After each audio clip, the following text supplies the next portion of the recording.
G'day friends, welcome to today's YouTube video. My name is James. Welcome back to my channel. Welcome if you're new. Today I'm going to be talking about Collage Club November 2021 printable downloads. This is the set right here. These are what I prepared earlier. I've got 5 US letter size sheets here. These are all printed on glossy paper this time, so it's a bit of a sheen. And I did that because they just look more like stickers to me, and I'm also running out of matte photo paper. But I printed them out in my Silhouette cut and file. You know the drill with that. If you want more information, it's always linked in the description box below. Collage Club, go check it out if you're looking for more info. But I'm going to dive right into it and just kind of tell you what happened this month. What happened? It sounds like something bad happened. Nothing bad happened. I did just kind of change my approach. You'll notice we haven't been doing the numbers for a little bit, just because I think I got so invested in doing numbers and months and days and all that. And to be honest, like my Hobonichi has all of that in there. So I found myself not using as many once I had all of the ones I'd already done. So I was like, you know what, I'm going to take a break. I'm going to get more imagery in there. So these are all illustrations, and this month I wanted to focus on putting a bunch of bigger pieces in there, like more substantial pieces that could entirely fill pages, or you could really harvest, you know, information from the illustration to kind of build on your own stuff. So there's a lot more bigger pieces in this set than there usually is. And for that, you'll see I kind of struggle to Tetris a few little pieces in there as well. So it's a little hodgepodge piecemeal, but what isn't about Collage Club? It's always, every month, it's just like a good look at just how bizarre my imagination tries to take me every month. Let's get into it. This is a bit of fashion themed spread. I do love this. You know, I love my passion for fashion. I'm a Bratz doll. This is from, well, I've got a few things from workshops here. This and this and this were from different workshops. These were from Virtual Voyage 3, the Red Curtain Cruise. So this was the Great Gatsby. This has a bit of a Daisy vibe, 1920s, 30s. This was from the most recent one, Virtual Voyage 5. So this was 3, this was 5. This was Lady Tremaine, the live action Cinderella. And upside down here is the Nicole Kidman Chanel No. 5 Baz Luhrmann ad. She's kind of standing on the back of she's standing on the staircase, and you can see the Chanel No. 5 necklace at the back. Love this. Ink brush technique, super fun. It was like one of the last things we did in Virtual Voyage 3.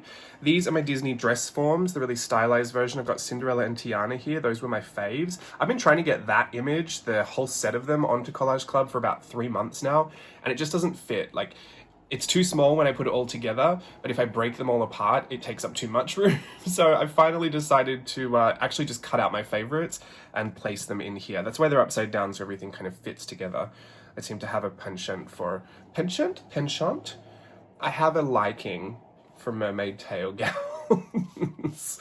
A bit of a trumpet gown. So those are in there as well. This, if you've got a keen eye, this is actually the base of the Cruellas that you had months and months ago. It depends on how long you're in Collage Club, but that's the base that I used.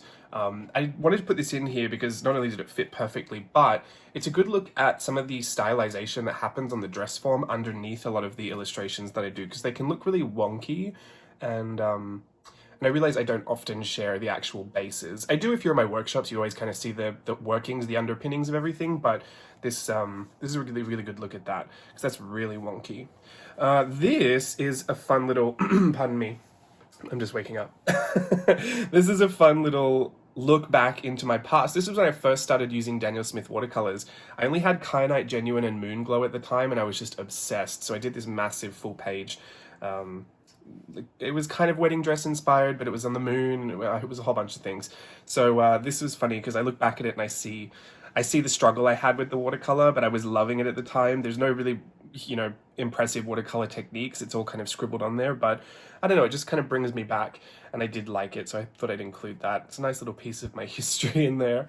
And this was a study of a body pose. I have a book. It was a Coco Rocha 1,000 poses. It's called Study of Pose. It's a really great reference book for posing, and this was number 527. So that's page 1, a bit of a fashion theme.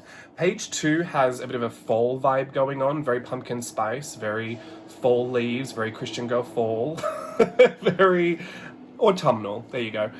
Which, you know, sorry to my people on the other side of the planet, we are going into autumn here. In fact, it's like fully bloomed. So that's not the right expression. It's become autumn here, and so I'm really enjoying that switch, and I just wanted to commemorate it a little bit. It's still floral, so hopefully you could kind of justify it being spring for you guys. It's spring, right? Spring in Australia. No, summer. Wait, I think it's spring. I've been out of Australia for too long. I don't even know what the seasons are anymore. Hopefully going back to Australia soon. Fingers crossed. These were old digi stamps. They were massive that I'd printed out in my journal, and they were all kind of green. So I have shifted the hues on all of these to kind of match this autumn vibe. I really love them in these colors, so I think they're going to be really pretty, but you can see how much bigger they are than usual collage elements. Like this is something I'd say is pretty standard, these little, 1 to 2 inch pieces.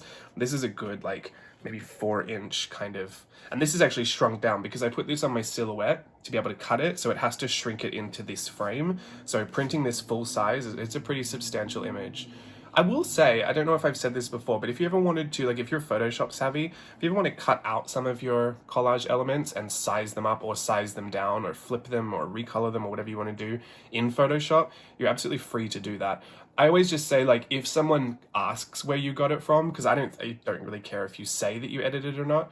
I think it's implied that most people are doing their own little creative spin on everything, but if someone asks, just say that you did put an edit on it, because if they go trying to find it, they will never find it if you've changed the colors and stuff, right? So only if people ask. I would never care if you just posted it and no one ever asked.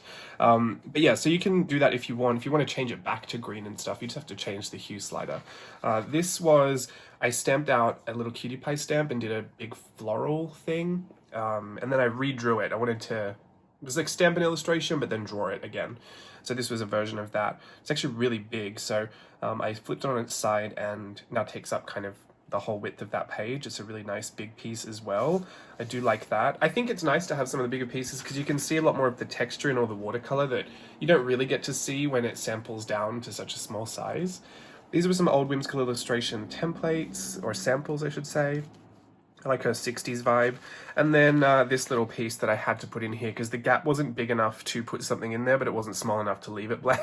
The Tetrising is a little bit more difficult when you use much bigger images because they really have to fit. And believe me, I think I spend there's a whole video explaining how I do Collage Club, but a lot of the time I spend is Tetrising everything together, like cutting and pasting it and fitting it all onto the pages.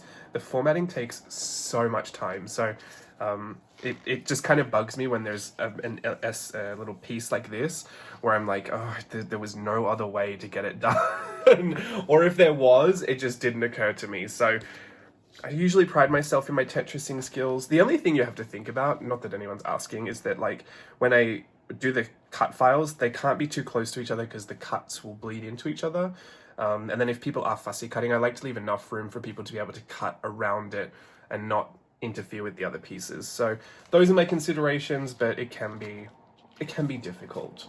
Okay, excuse me for a second. My allergies are coming in. I know you guys love it when I have allergy attacks on camera. So this is the third page.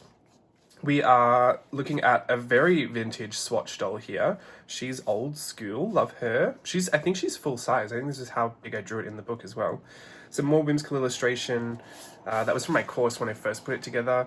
It was the live version, I think, when I was teaching this in person. I had these catalogs. Actually, no, I think it was before that. Anyway, so these were some templates and samples I was doing with the face mapping and different styles of rendering. This is just a random little sketch that I found in my Delusions journal. I think it's so funny. I was going through a really big phase of Stepford Wives. This was Halloween last year, and it was also kind of bleeding into Christmas because I have this really weird overlap problem with Christmas and Halloween here in the States. They're just too close for me. So I end up finding myself really into Christmas before I get to Halloween. So I had this weird overlap where I was doing a lot of Halloween stuff, but I was also trying to do Christmas reindeers and like animals. And so this weird animal hybrid, and I was at the time trying to do Stepford Wives for Halloween. It all blended together into the most odd little... I don't know what it is.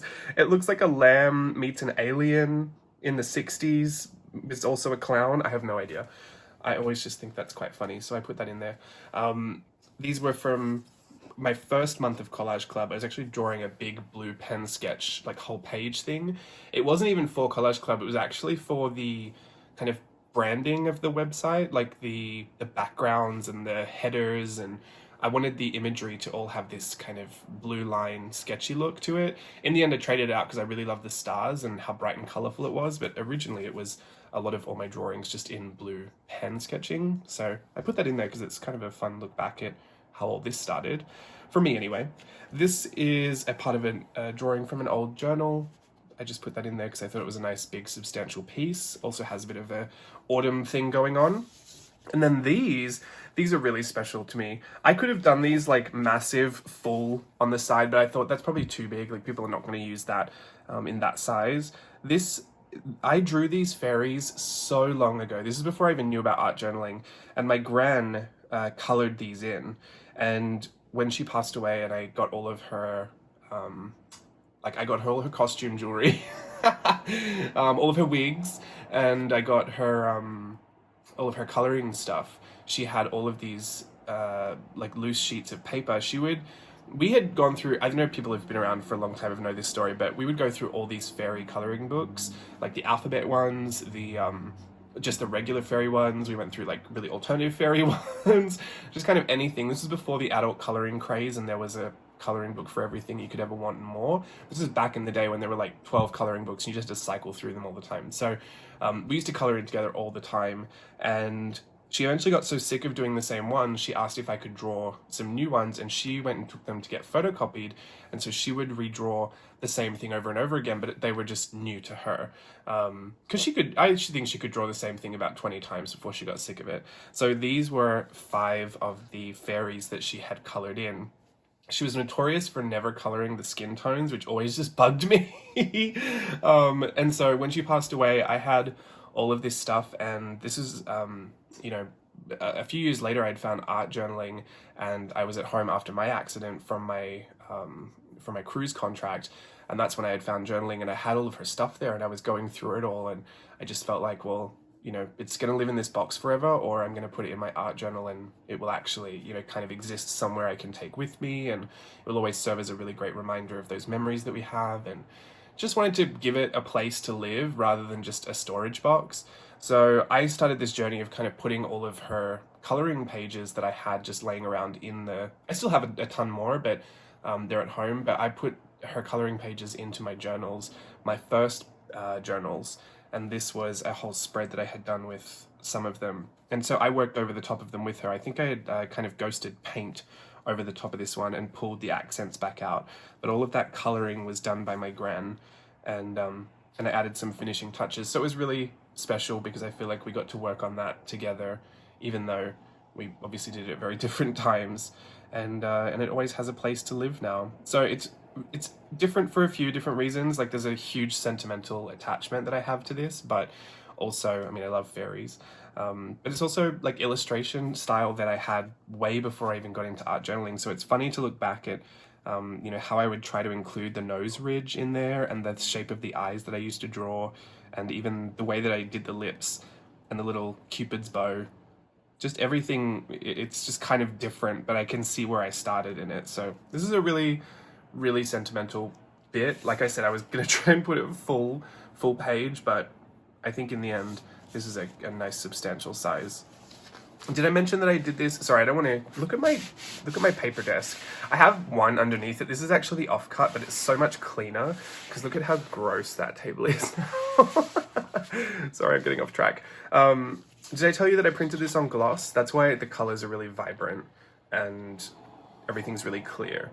I don't want to get too sentimental because I can go on with those stories forever, but that is a part of page number 3 that I thought I would just share with you. Before I get onto this, page number 5, you've seen this before this too. This is really when I first got into art journaling, my big Dilutions book. I think I was like maybe 2 a.m. I was 2 bottles of wine in watching Love Island on television. I just sketched this whole page. I was trying to get a really good feel for brush pens because I had never really tried to master them or anything, and I thought, well, I'll just draw a whole bunch of faces and, you know, maybe I'll get a feel for it in the end. Some of them are faces that I just love, and some of them are just the most hideous faces I would never want to see pop up in my journals ever again. But these became known as the Doodle Squad. I think I used to sell this as a digi-stamp, like on its own. It was also the cover of my first little like yearly summary book that I used to do. So this has a lot of good memories, and it's great now that I've got the silhouette and I can just kiss cut them all as stickers. course, when I go to peel one, it won't peel off. There you go. They're glossy. I think I can use markers to color over this. It pulls the ink in a different way because it is glossy photo paper. Alcohol markers maybe would work better, but I don't even know if I'll need to color these in. I kind of like having a lot of black and white pieces because they go with everything. But that's page 5. I thought I'd tell you about that because it was simple. And this is page 4. A lot of these bigger pieces again, like I said, more substantial imagery for November 2021. This was an old piece. I actually cut off the rest of it because I think I only needed the head. And I thought it was just, again, another interesting look at some of my older work where I used to include the nose ridge and the little G, like number 6, or the swirl. I used to think it was a swirl, but it was a G, and people used to ask what it was. And it was just because I had, I'm James Luke by Creative. Luke is one of my middle names. I have 2 middle names. So my first middle name is Garrett after my pop. And so I felt a little guilty that I didn't include Garrett in my my business name. So I would always include the little swirl in the chin and say, well, that's how I'm including the Garrett now. It's not a huge thing, but I don't really do it anymore. Not for any particular reason, then I just kind of moved on with that. But yeah, it's a really good indicator of the time period that I did the piece in. You can see them here too. Oh look, she popped up here as well. There's the little chin swell there. There it is there. There it is there as well. It's a really good marker of certain time periods. And that's why I always like to go back and look at different periods of work, because there are certain little characteristics of, especially the facial features, that will really date a certain period for me. I don't know how obvious that is to other people, but I know if you've been around, a lot of people used to ask me why I put a G or a 6 or a swirl in the chin. So that was that. This one, I don't even know where this came from. I think I was trying to redraw a piece that I liked and then I didn't end up loving it, so I just colored it all in. But she was really huge in my journal and I thought, she's really interesting, I'll put her in here. So there she is. This was from the most recent Virtual Voyage as well. This was another one of those Lady Tremaines. This was one of the villain's faces. She's got a very nasty look to her. I quite like that. Then I have this sushi girl here. This is from my travel journal to Japan. I don't know why I've never included this. I think I do remember years ago I did a very specific like download for people who bought my Japan packs, which I'm so ashamed to say this, but I did go shopping in 2019 and I fully remember saying that I had brought all this stuff for another version of those Japan packs. It is still in a box under my desk, like right there. It's been how many years now? It'll be 2019, 2020, 21. It's been 2 years and I haven't done anything with them. Everything is still in the box. I think it's too late to really sell them now because I mean, there's stickers and pens and stuff. Like, not only would they might even be expired. Like, who knows if the stick is still on those stickers. So maybe I'll just use them for my own personal stash, or I'll bring them to when we do our journal meetups one day. Hopefully, fingers crossed, I can plan that for Steve's studio. So I don't know why I was saying all that. Oh, anyway, so she was in my travel journal. Long story short, I do have all that Japan pack stuff, but I think some of the stuff from my travel journal was a part of a download I gave to people who bought those first packs. That's all I wanted to say. Goodness, that was a long way about saying it. I gotta go because my allergy's about to kill me. This was a sketch from my sketchbook. I thought she was really fun. I like to include a lot of different variety, from something that's like really finished and you know, neat, to things that are really scribbly and in process, and everything in between. Fully colored, not colored at all. I like to just hit all the points in Collage Club. This was a really fun kind of stylized version of a 1920s face. That's when I got my paper blending stumps and I was really obsessed. I still am, not as obsessed. When I remember that obsession really hitting hard. And then the little, it's not hoarding if it ends up in a journal. This is actually a little, not as a quote I love, but it is a little sample from, if you were, I wish I had it, I don't have it at hand. If you came to the Sojourner meetup years ago, we had a collaborative tape. It was Sojourner USA, and who makes these? Oh, sorry, I'm gonna grab it. This is a Sojourner. Mine's really beat up, but I love it. we had a collaborative tape, and I had done lots of washi tape, I should say. I'd done lots of illustrations that were half Sojourner and half JLB Creative, and they were put together on one tape.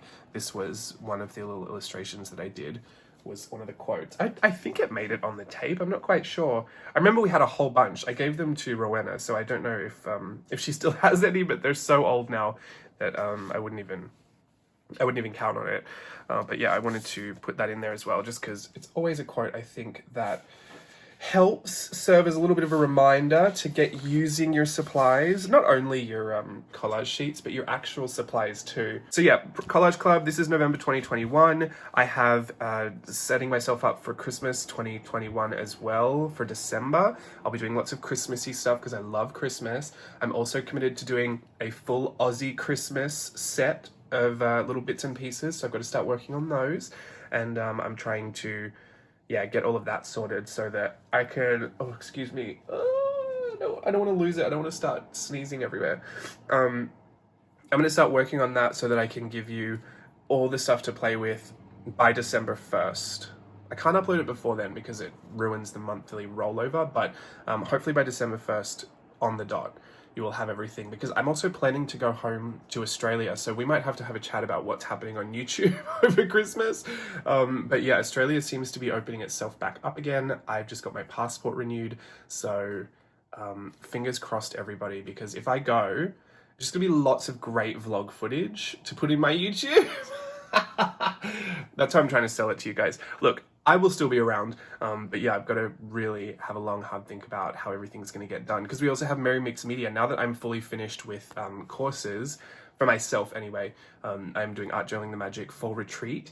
Now that I'm finished, I really only have to do Merry Mix Media, and that's kind of me off until like next year, which really puts me in a great place to relax and rest and kind of recharge. I am still wanting to do Collage Club for 2022. I haven't changed my mind on that. Oh, I've got to do my art snacks as well. I got lots to figure out. Anyway, I should go and figure all that out. Thank you for being with me today. I'm hoping to go live as well today, so maybe you'll see me on live stream, but you'll probably see this tomorrow.